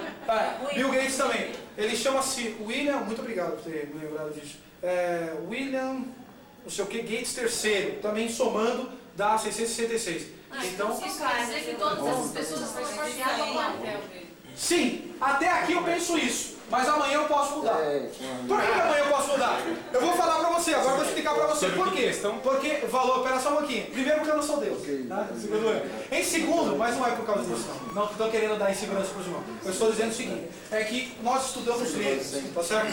Idiomas como hebraico, grego e tal. Latim, a gente estuda um pouquinho, né? Então o que acontece? Todos esses idiomas têm para suas letras valores numéricos. Então eu posso pegar o nome do fulano e ao acaso transformá-lo em 666. Por causa do valor, nem por isso eu não seja besta. É por isso que eu estou falando. Tá certo? Por que eu estou falando até hoje eu penso assim? Porque até hoje, o que eu tenho estudado me revela que o nome dessas pessoas tem esse valor numérico. Mas a partir do momento em que eu pegar o nome Marco Antônio, no caso o nome latim, que é o meu nome, é o nome latim, e transformar nesse valor numérico e descobrir que esses 666 aí já deixa de ser. Eu jogo todas as minhas convicções do lixo, é por isso que eu estou dizendo Então é melhor não fazer não, hein? É melhor não fazer. Essas coisas fascinam. O Anderson está na frente de você, desculpa. Deixa eu fazer uma pergunta pra você, que nem você falou que todos nós somos salvos, né? E a gente só é salvo pela graça. E por que, se nós todos aqui estamos salvos, por que nós vamos ter que passar pelo... algumas pessoas vão ter que passar pela tribulação, sendo que eles estão salvos? Bom, quem passará pela tribulação? Passarão pela tribulação os que hoje nós conhecemos como desviados. E pessoas que não têm a Deus, ou seja, não são cristãs. Tá certo? Então, quem passar pela grande tribulação, de fato, não serão crentes. Quem passará? É uma pergunta, né? Quem passará? Serão todos aqueles que não são a igreja do Senhor. Quantas igrejas Deus tem? Uma. Essa igreja é composta de crentes genuinamente salvos. É chamada de igreja invisível. Não é a igreja visível.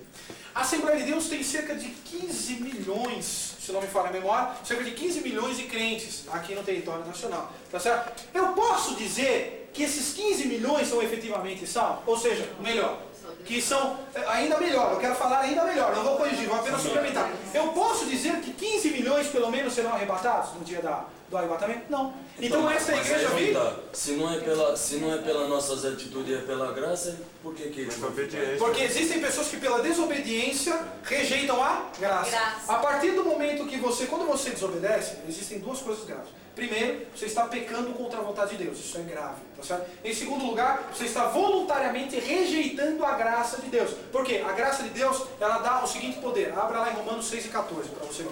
Abra lá em Romanos 6:14. Estáis debaixo da lei, mas debaixo da graça. Todo o que peca contumazmente, ou seja, frequentemente, está habituado a pecar, rejeitou a graça de Deus. E ainda que tenha uma carteira de membro, sente-se no banco da igreja, ele não é espiritualmente crente. Ele pode ser numericamente um crente. O pastor Evandro considera ele como parte do rol de membros, tá certo? Mas Deus não considera ele como parte da igreja, porque ele já caiu em pecado. Essas pessoas, se estiverem nesse estado, quando Jesus retornar, por ocasião do arrebatamento, passarão inevitavelmente pela grande tribulação.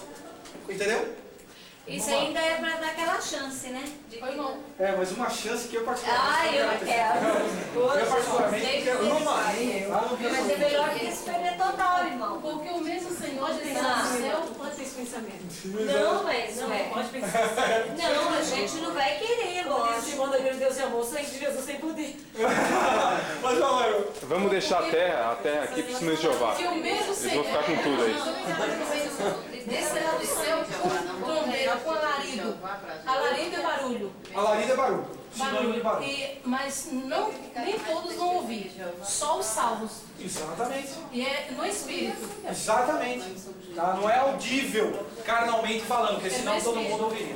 Irmão Marcos, duas perguntas. Ontem a irmã Sueli estava colocando uma pergunta acerca do céu, se nós conheceremos uns aos outros. E outra pergunta que eu quero fazer é sobre a morte é tirada. No momento que a morte é tirada, que eles vão procurar a morte e não vão morrer, que não foi falado nada controvertido. Sim, isso acontecerá durante a grande tribulação. Eles procurarão morrer, não conseguirão, porque serão vitimados por uma doença fatal. A Bíblia diz que como que escorpiões morderão, o flagelo será pior do que a inoculação do veneno dos escorpiões. Eles procurarão a morte e não conseguirão morrer. Durante 6 meses farão isso. Até tentarão suicídio, mas não permitirão morrer. Isso dá a entender que só morre aquele que Deus permite que morre. E só vive aquele que Deus permite que vive. Porque ele diz, eu tenho as chaves da morte do inferno e acabou. A chave ou as chaves, irmão? Sobre o céu. A primeira coisa que você fala... Não, tá. Conhecer.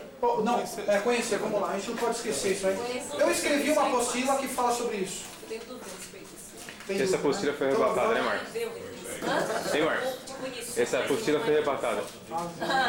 Vamos ver lá. Primeira Coríntios, capítulo 13. O céu olha, no céu, a plenitude de gozo, de descanso, de trabalho, de serviço. No céu... Como? Não, senhor. Não. Jesus depois... O irmão quer comer no céu, né, irmão? Porque agora veja só. Veja só. Lá a gente vai comer. A primeira parte da pergunta do irmão para você parece ilógica, né? Mas em seguida, ele falou outra coisa que pode ter confundido você. Ele falou assim, Jesus comeu depois de ter ressuscitado. E eu tinha falado na aula passada que o nosso corpo vai ser igual ao de Jesus. Então se você ligar um fator, você acaba se confundindo. Preste atenção no que eu vou dizer. Jesus tinha poder, como os anjos também têm, de materializar os seus corpos no momento em que querem. Do contrário, ele não seria visto dos discípulos. Sentar à mesa só para olhar um para o outro não dá, né, irmão?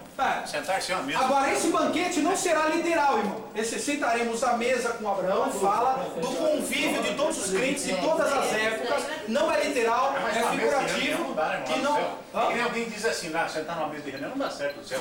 E nem o irmão falou assim, será que porque é uma expressão. A gente vai subir no céu e ficar lá só, santo, santo, santo. Não. Irmão, isso é chato.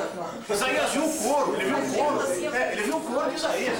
Ele viu um coro lá no céu. O que é? Depois ele viu a conclusão. Mas o que é? O que é que eu falei para vocês? O céu é lugar de ser visto. Capítulo 4 de Apocalipse, só isso aqui, irmãos, não façamos conversa paralela. Capítulo 4 de Apocalipse diz que os seus servos servirão para sempre. Isto é, lugar de trabalho. Lá nós trabalharemos, tá? Nós jogaremos as coroas que tivermos ganho aos pés do Senhor, tá certo? Com relação à reunião, é apenas uma das muitas metáforas da Bíblia Sagrada, tá? Muitos dos eufemismos. Por exemplo, tudo é vaidade embaixo do céu. Que lugar é esse embaixo do céu?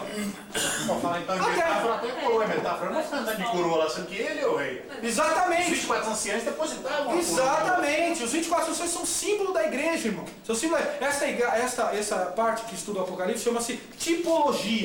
Estuda os símbolos do Apocalipse. As coroas são apenas símbolos dos galardões. Porque rei só há um, que é Jesus, rei dos reis, Senhor do Senhor. É claro que seus servos reinarão com ele. Tá certo? Então é preciso fazer uma boa interpretação da Bíblia Sagrada. Os 24 anciões são em dobro de 12 porque são símbolo da igreja. Então a igreja vai lançar sobre os pés dele as suas coroas. Por quê? Porque seria injusto exibirmos as nossas coroas, entre aspas, pelas obras que nós fizemos. Então nós reconheceremos que o fizemos pela graça de Deus. Deus, aí devolve a ele mesmo. Exatamente. É esse jogo. O jogo é esse aí. Não, fala de obrigado. reconhecimento que nós não somos nada. Se caso houvesse essa diferença de coroa, não ia ficar exibido. Exatamente. E ninguém venha me dizer, não, espera só um pouquinho, mano. E ninguém venha me dizer que estando no céu isso não vai acontecer, não, irmão. Não vai entrar esse sentimento no coração, não. Satanás é anjo. Tem mundo que andar com a cabeça torta, tanta pedra na coroa. Já aprender desde aqui. Porque a gente tem que dar a nossa parte aqui. Para chegar lá e a gente tem que reconhecer. Estou aguardando a resposta. Isso faz a ver com a durante a tribulação, com Deus. Não. Como poderia explicar alguma coisa? Sabe o que eu posso dizer? Tirou do meio daquela guerra toda e falou coisa. Sabe o que eu posso dizer, irmã Laís? Aquilo lá, presta bem atenção no que eu vou dizer. A Lista de Schindler, um filme comovente, muito bem produzido e com uma história real, baseada numa história real. Eu quero dizer uma coisa para você. Todos os flagelos, todos os sofrimentos que você assistiu lá não representam 1/1000 do que acontecerá na grande tribulação. Aquilo é terrível, mas a grande tribulação vai ser pior, vai ser muito pior. A Bíblia diz que Deus, enquanto estiver na grande tribulação, o anticristo esmagando as pessoas no final, nos últimos 3 anos e meio, Deus também vai ajuizar a terra. Deus é o juiz eterno. Haverão fenômenos naturais que deixarão a terra de ponta cabeça. Tá certo? Se nós fôssemos falar aqui de tudo isso dentro do Apocalipse, os irmãos iam se espantar. Flagelos, doenças desconhecidas, muito pior do que existe hoje. Tá certo? Coisas terríveis. Então, o que você viu lá é apenas um parco vislumbre do que acontecerá lá no futuro. Tá certo? Irmão, é rapidinho. Aqui diz que vai ter um churrasco. Minha interpretação pode estar errada. E o Senhor dos Exércitos dará neste monte a todos os povos uma festa com animais gordos, uma festa com vinhos puros, com tutanos gordos e com vinhos puros, bem purificados. Isaías aonde? 23. 25, 6? É um churrasco, irmão. Eu pergunto pra você, esse texto fala da reunião do céu? A Sofonias fala, ele santificou já, ele preparou a festa. Sofonias fala do banquete que as aves terão ao comerem a carne dos seres humanos no Armagedon. Cuidado, tá? Esse texto não está falando desse tipo de coisa. Tá?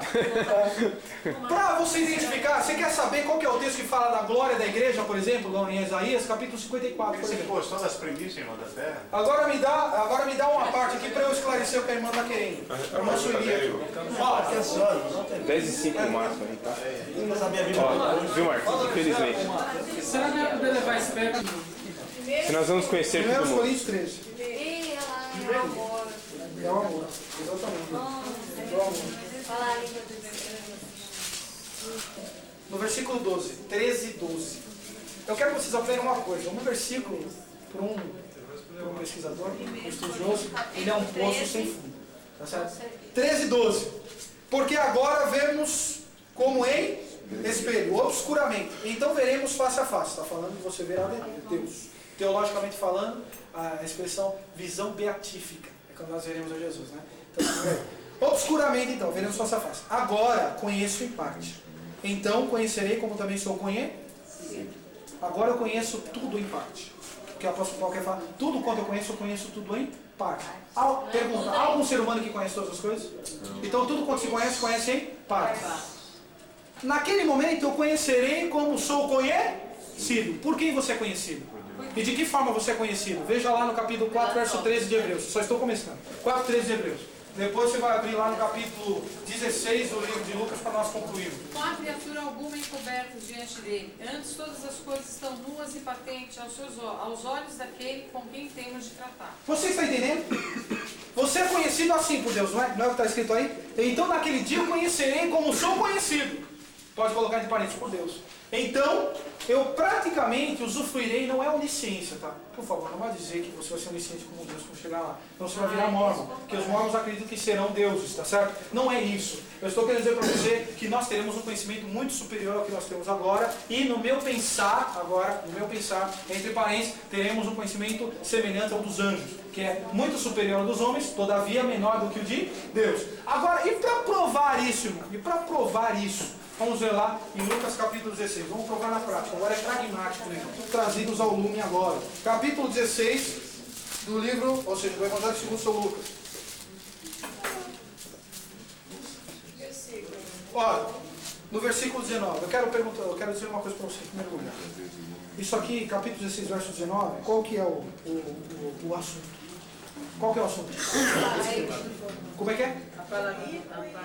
Como é que é? Parábola de rico e Lázaro. Ótimo. Parábola. Toda vez que você tentar provar a vida após a morte, contra o sono da alma, portanto, para os adventistas e para os TJs, eles vão abrir nessa passagem e vão dizer assim, isso é uma parábola. Aí eu vou te ensinar um macete. Falar onde está escrito no texto que é uma parábola. Aí eles vão achar, porque não existe. Tá? Aí você vai acrescentar esse argumento, vai dizer assim, é o seguinte, quando é que em qualquer parábola Jesus deu nome a alguém? Então isso não é uma parábola. Quando é que numa parábola, tá certo? Jesus falou da vida após a morte? Eu não sei. Quando é parábola não existe nomes. Não existe nomes, não se fala de um assunto então, como vida após a morte. Tá certo? Quando é parábola e quando não é. Exatamente. Agora, ora, outra coisa, você vai dizer para ele, esse versículo aqui começa como o livro de Jó começa. Se você abrir o livro de Jó, capítulo 1, verso 1, diz assim, ora, havia um homem na terra de Ur chamado... Aí você abre o TJ e fala assim, o livro de Jó é uma parábola? Não. Então como é que tem o mesmo começo? O preâmbulo é o mesmo, a forma de escrita é a mesma, o assunto é diferente, dá nome aos bois. Como é que é uma parábola isso aqui? Tá? Agora que você convenceu o testemunho de Jeová, vamos lá. Tá? A Bíblia diz assim, que, ora, havia certo homem rico que se vestia de púrpura e de linho finíssimo, e que todos os dias se regalava esplendidamente. Havia também um certo mendigo chamado Lázaro, coberto de chagas, que jazia à porta daquele, e desejava alimentar-se das migalhas que caíam da mesa do rico. Parênteses, migalhas eram utilizadas como guardanapos no Oriente Médio e até hoje são. Se alimentava das migalhas que caíam da mesa do rico. E até os cães vinham lamber-lhe as úlceras, ou chagas. Aconteceu morrer o mendigo e ser levado pelos anjos para o seio de Abraão. Uma figura de linguagem para o Sheol.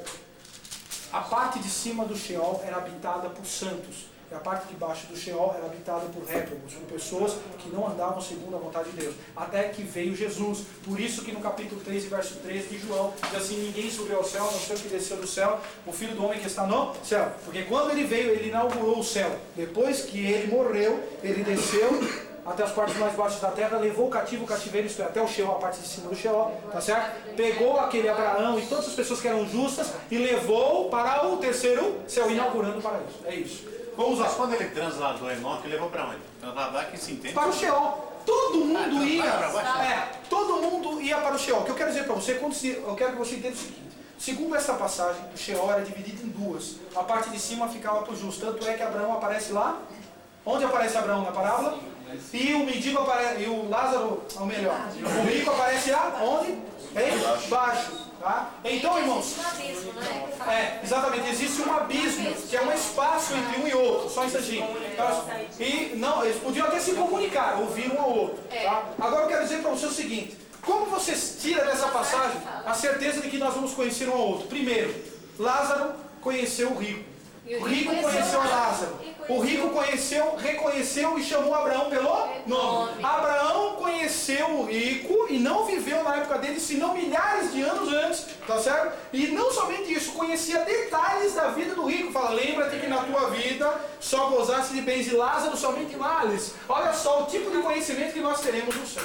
Tá? Então nós não só nos conheceremos mutuamente, como também teremos ciência daquilo que se passa na terra e também no céu. Ele teve um relatório rápido ali também. Tá?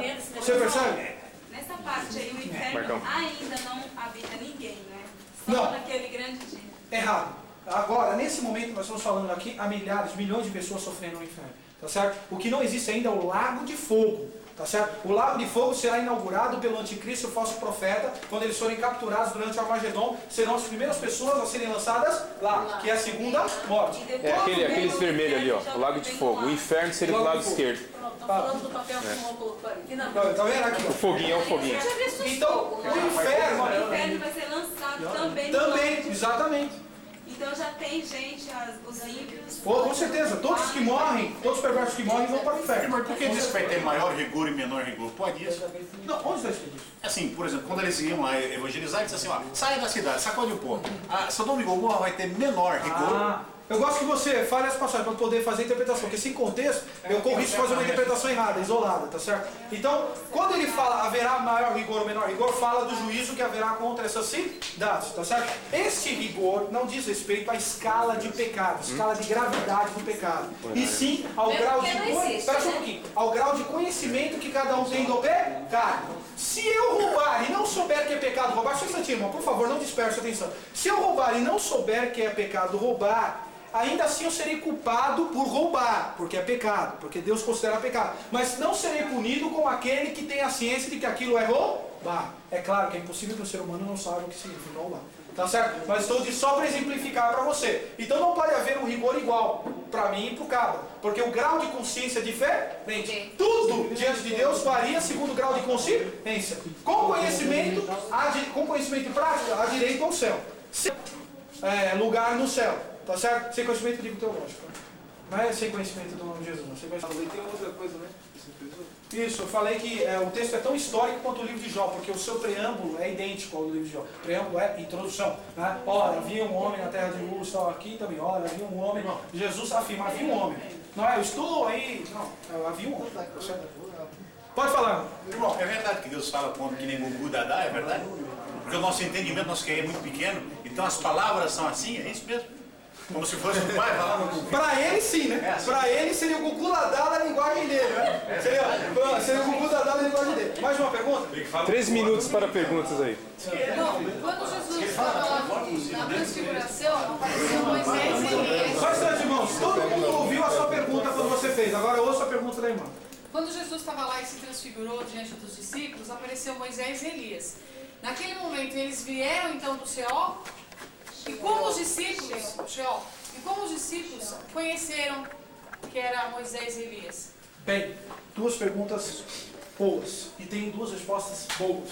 Eu disse que o céu só foi inaugurado depois da ressurreição depois da morte de Cristo. Cristo já tinha morrido na transfiguração. Então, o que havia era o Sheol e não o céu. Então vieram sim do Sheol. Vieram sim da parte que era... da parte de cima, do Sheol. Que era destinada para os justos. Tá certo? Isso está escrito até no livro de Jó. Eu tenho uma apostila, irmãos, porque eu tenho centenas de versículos bíblicos comprovando isso com estudo linguístico. Tá certo? Com estudo linguístico. Foram anos de pesquisa ali e a gente chegou à conclusão, porque Sheol significa o lugar invisível dos mortos. Irmão, o Éden está escondido embaixo da terra, é verdade? Não, não é verdade. Tá? O Éden, ele deixou de existir, porque senão o Iraque não existiria, porque fica na República do Iraque, o Éden. O Éden foi onde é hoje o lugar que nós conhecemos por República do Iraque. O verdadeiro Éden está lá no céu, onde está a árvore da vida, para onde nós iremos. Fechada a 7 chaves. O cativeiro significa lugar onde estão... Já explicamos, vou reexplicar. Quando Jesus morreu, ele foi lá e levou cativo o cativeiro. Ou seja, todos os santos do Antigo Testamento, todos os santos anteriores, levou cativo o cativeiro. Estava no Sheol, estava cativo desse Sheol. Não é cativo no mau sentido, é cativo no bom sentido. Tá? Ele estava privado do verdadeiro lugar que eles deveriam habitar, que é o céu. Tá certo? Então eles foram tirados do cativeiro e levados para o... Ele levou o cativeiro. Não. Levou cativo o cativeiro. Levou cativo o cativeiro. Ou seja, todos aqueles que estavam cativos do Sheol, no bom sentido. Tá? Porque esta viagem simboliza uma libertação. Só por isso. Tá certo? Eles foram libertados do lugar provisório e foram colocados no lugar definitivo. É isso. A segunda parte da pessoa é santinho. A minha dúvida está o cativeiro. Porque lá A segunda parte da pergunta eu respondi. Como que eles reconheceram? Foi revelação divina? Tá, reconheceram. Não era difícil reconhecer uma pessoa como Elias ou como Moisés. Por que isso? Por causa das vestes, tá certo? E por causa de como eles apareceram, tá certo? Eu não duvido da possibilidade de Deus ter lhes revelado, mas eu não acredito, porque não está escrito na passagem. Eu acredito no que a Bíblia diz. Aquilo que a Bíblia não diz, eu não acredito. Eu apenas conjecturo. Tá certo? Apenas uma sugestão. Então eu acredito que, humanamente falando, era muito fácil reconhecer um desses profetas por causa das suas vestes e por causa da forma miraculosa com que apareceram lá. Tá certo? Outra coisa que eu quero dizer para você, uma coisa é o que a pessoa escreve, outra coisa é o que a pessoa lê. Quem é que escreveu isso aí? Marcos, Mateus e Lucas, não é verdade? Escreveram sobre a transfiguração. Então, quando eles escreveram, eles estavam transmitindo aquilo que falaram para eles. Lucas fala isso. Então, quando o cabra falou para Lucas, o cabra falou assim, ó, então, rapaz, aquele, talvez Pedro, né, falou para Marcos, porque quem falou com Marcos foi Pedro. Então, Pedro falou assim, e naquela hora, rapaz, nós vimos Moisés e Elias. Mas Pedro não explicou para Marcos como que ele sabia que era Moisés e Elias. Então o Marcos só fez registrar, como o Lucas só fez registrar. Você está entendendo? Uma coisa é aquele que escreve e concebe, outra coisa é aquele que lê. Até hoje, tudo que nós lemos, nós não temos o pleno entendimento que a pessoa que escreve está tendo, porque a ideia saiu da cabeça dela. Nós sabemos o que ele quer dizer, mas não sabemos de onde se originaram aquelas ideias, porque nós não conhecemos isso. Entendeu? Tá? Vai ter doente no céu, irmão? Porque fala da árvore, da vida, das folhas, vai ser cura? Não. Cura, as folhas da árvore são cura para as nações, tá? É apenas uma forma simbólica de se referir à árvore, tá certo? Como eu vou falar uma palavra difícil. Um antídoto daquilo que tinha acontecido no Jardim do Éden. Tudo nesse capítulo 22 é o contrário do que aconteceu no Éden. No capítulo 3, perdeu-se o direito à árvore da vida. No capítulo 22 de Apocalipse, retoma-se o direito. No capítulo 3, tinha-se acesso ao caminho da árvore da vida e perdeu-se. No capítulo 22 de Apocalipse, toma-se esse acesso. Tá certo? Então é uma forma simbológica de se referir à árvore. A minha última, nessa parte, nesse quadro aqui, no inferno, eles estão sofrendo na consciência ou no fogo mesmo? Não, estão sofrendo com um flagelo literal. Não é fogo literal. O sofrimento é que é literal. Certo? O sofrimento onde o bicho não morre e o fogo não se apaga. Inclusive o próprio rico estava sofrendo esse flagelo no Hades, que é a palavra grega para inferno. grego, Hades, hebraico, Sheol, tá certo? Aliás, se você for falar de abissos, a palavra abissos e tártaros, tem uma classe de anjos que está presa no tártaro. Eu vou deixar isso para uma outra ocasião. Irmão, as chaves. A última agora, a chave. Senão os irmãos não vai sair daqui hoje. Que chave? Jesus falou assim que ele tomou a chave da morte e do inferno. É claro, que é porque ele tem domínio tanto de uma coisa quanto outra. Chave é símbolo de domínio. Não é uma chave. Nem são chaves. Nem são chaves. Irmã, boa parte do livro de Apocalipse é simbológico, tá certo? Chave no pensamento cultural hebreu é símbolo de domínio, porque só entra na casa quem tem a chave. Você, não é Vitória também? Não pode ser Vitória também? Hã? Assim, tipo, Na cultura grega, na cultura hebraica não. Na cultura hebraica. Nós usamos falar isso porque é tipo na nossa cultura ocidental, mas na cultura oriental é figura de domínio. E nascimento? Vai haver nascimento? Que período? Com certeza. Vai ser normal. Vai ser normal. O que não vai ser normal é a tribulação. Não vai dar certo. Como arrebatar o que está no Mas vai